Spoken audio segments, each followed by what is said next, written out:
O bem e o mal. Que definição se pode dar da moral? A moral é a regra para se conduzir bem. Quer dizer, a distinção entre o bem e o mal. Ela se funda sobre a observação da lei de Deus. O homem se conduz bem quando faz tudo em vista e para o bem de todos, porque então ele observa a lei de Deus. Como se pode distinguir o bem e o mal? O bem é tudo aquilo que está conforme a lei de Deus, e o mal, tudo aquilo que dela se afasta. Assim, fazer o bem é se conformar com a lei de Deus, e fazer o mal é infringir essa lei. O homem, por si mesmo, tem os meios para distinguir o que é o bem e o que é o mal? Sim, quando ele crê em Deus e o quer saber, Deus lhe deu a inteligência para discernir um do outro. O homem que está sujeito a erros não pode se enganar na apreciação do bem e do mal e crer que faz o bem quando na realidade faz o mal? Jesus vos disse: vede o que quereríeis que se fizesse, ou não se fizesse para vós. Tudo está nisso. Não vos enganareis. A regra do bem e do mal, que se poderia chamar de reciprocidade ou de solidariedade, não pode se aplicar à conduta pessoal do homem para consigo mesmo. Encontra ele na lei natural a regra dessa conduta e um guia seguro? Quando comeis muito, isso vos faz mal. Pois bem, é Deus que vos dá a medida do que vos é preciso. Quando a ultrapassais, sois punidos. É o mesmo em tudo. A lei natural traça ao homem o limite de suas necessidades, e quando ele a ultrapassa, é punido pelo sofrimento. Se o homem escutasse em todas as coisas essa voz que diz, basta, evitaria a maior parte dos males, dos quais acusa a natureza. Porque o mal está na natureza das coisas. Eu falo do mal moral. Deus não poderia criar a humanidade em melhores condições? Já te dissemos, os espíritos foram criados simples e ignorantes. Deus deixa ao homem a escolha do caminho, tanto pior para ele se toma o mal. Sua peregrinação será mais longa. Se não houvesse montanhas, o homem não poderia compreender que se pode subir e descer. E se não houvesse rochedos, ele não compreenderia que há corpos duros. É preciso que o espírito adquira experiência e para isso é preciso que ele conheça o bem e o mal. Por isso, há a união do espírito e do corpo. As diferentes posições sociais criam necessidades novas, que não são as mesmas para todos os homens. A lei natural parece, assim, não ser uma regra uniforme. Essas diferentes posições estão na natureza e segundo a lei do progresso. Isso não impede a unidade da lei natural que a tudo se aplica. As condições de existência do homem mudam segundo os tempos e os lugares, resultando para ele necessidades diferentes e posições sociais apropriadas a essas necessidades. Visto que essa diversidade está na ordem das coisas, ela está conforme a lei de Deus, e essa lei não é menos una em seu princípio. Cabe à razão distinguir as necessidades reais das necessidades artificiais ou de convenção. O bem e o mal são absolutos para todos os homens? A lei de Deus é a mesma para todos. Mas o mal depende, sobretudo, da vontade que se tem de fazê-lo. O bem é sempre bem e o mal é sempre mal, qualquer que seja a posição do homem. A diferença está no grau de responsabilidade. O selvagem que cede aos seus instintos e se nutre de carne humana é culpável? Eu disse que o mal depende da vontade. Pois bem, o homem é mais culpável à medida que sabe melhor o que faz. As circunstâncias dão ao bem e ao mal uma gravidade relativa.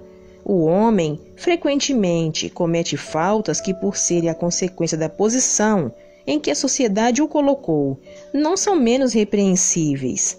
Mas a responsabilidade está em razão dos meios que ele tem de compreender o bem e o mal. É assim que o homem esclarecido que comete uma simples injustiça é mais culpável aos olhos de Deus do que o selvagem ignorante que se abandona aos seus instintos. Algumas vezes, o mal parece ser uma consequência da força das coisas. Tal é, por exemplo, em certos casos, a necessidade de destruição, mesmo sobre seu semelhante. Pode-se dizer então que há subversão à lei de Deus? Ainda que necessário, não deixa de ser o mal. Mas essa necessidade desaparece à medida que a alma se depura, passando de uma existência a outra. Então, o homem não é senão mais culpável quando o comete porque ele compreende melhor. O mal que se comete frequentemente não é o resultado da posição que nos deram os outros homens? Nesse caso, quais são os mais culpáveis? O mal recai sobre aquele que lhe é a causa. Assim, o homem que é conduzido ao mal pela posição que lhe é dada pelos seus semelhantes é menos culpável que aqueles que lhe são a causa, porque cada um carregará a pena, não somente do mal que haja feito, mas do que haja provocado. Aquele que não faz o mal, mas que aproveita do mal feito por outro, é culpável no mesmo grau? É como se o cometesse. Aproveitar é participar. Talvez tenha recuado diante da ação, mas se encontrando-a pronta e ele a usa, é que aprova e o que faria ele mesmo se pudesse ou se ousasse. O desejo do mal é tão repreensível quanto o próprio mal? Conforme. Há virtude em resistir voluntariamente ao mal que se deseja, sobretudo quando se tem a possibilidade de satisfazer esse desejo. Porém, se o que falta é apenas ocasião, então é culpável. Bastará não fazer o mal para ser agradável a Deus e assegurar sua posição futura? Não. É preciso fazer o bem no limite de suas forças, porque cada um responderá por todo o mal que resulte do bem que não haja feito.